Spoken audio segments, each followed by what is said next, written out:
So you mentioned that you got to do a clock for the space shuttle. Now, then you graduate and you start working for the United Space Alliance, or I think it was called Rockwell Space Operations at the Yeah, time. Yeah.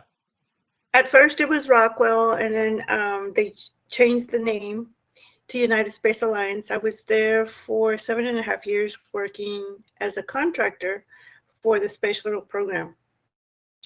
And 7.5 years is a long time when you look back at it, because a lot of people don't stay that long in their jobs anymore.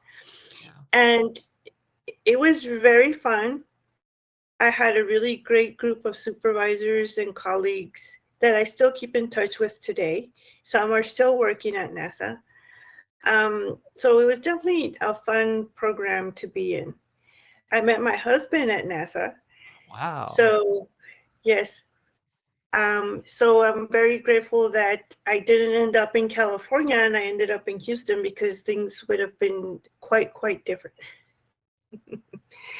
But in Houston, what I did was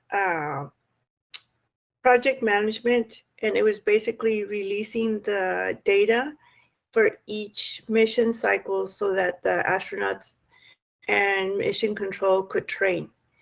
So we were like the red tape, I guess you could say, that you had to go through to get all the data approved before they could use it Interesting.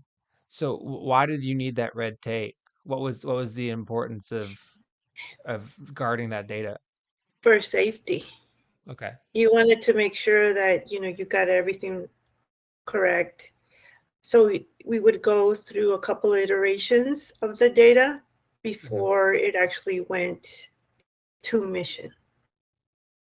Interesting. So the crew can start training with one version of the Uh-huh. data, and then they'll have some fixes, Uh-huh. update the database, and then we have to release it again before they go to launch. Never losing focus because I ain't chasing payments. Still playing in the basement while I'm working on arrangements. They heard the kid in 50 countries, thank God that's amazing. But I'd rather thank Spotify, they put me on the station.